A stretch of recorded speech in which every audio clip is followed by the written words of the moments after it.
kakšno je stališče vlade oziroma ali je vlada obravnavala morda tudi pobudo za uveljavitev zaščitne klavzule, ki naj omeji nakup nepremičnin strani tujcev v obmejnem pasu z Italijo?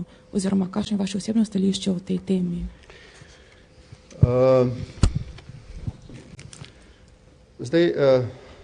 Prav zato, da bi uveljavili naše interese, ki jih imamo glede tega, mi dovolite, da nisem preveč izčrpen v odgovoru. Bi vam pa rad povedal, da smo danes ustanovili medresorsko skupino na ravni vlade, ki jo bo vodil pravosodni minister in ima za nalogo doreči nekatere analize in ukrepe vlade, ki bodo upoštevali nekatere procese, ki se odvijajo v obmejnih pasovih, ne samo z Italijo, ampak tudi z sosednjo Avstrijo.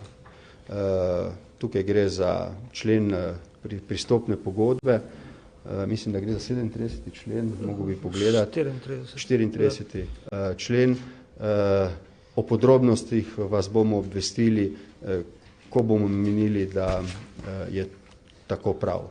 Zaenkrat pa mi prosim razumite, da je tako ravnanje v korist Slovenije. Ampak, kot rečeno, daleč stran od ravnodušnosti, glede tega, kar se dogaja, vedoč, da obstajajo 4 svoboščine, na katerih je utemeljena Evropska unija, zavedajoč se nekaterih obrambnih mehanizmov, ki jih ima država in radi bi pogledali, kateri so, če so, in jih implementirali, da bi zaščitili naše interese. 37. Pri čemer velja načelo vzajemnosti vedno. Ne?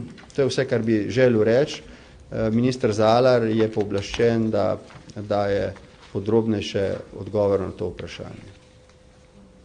Važno je, da ljudje vejo, da vlada ni ravnodušna, da se s tem ukvarja, vendar moramo to delati, dovolite mi, da rečem, previdno in pametno, če želimo doseči to, kar je naš interes. Razumete?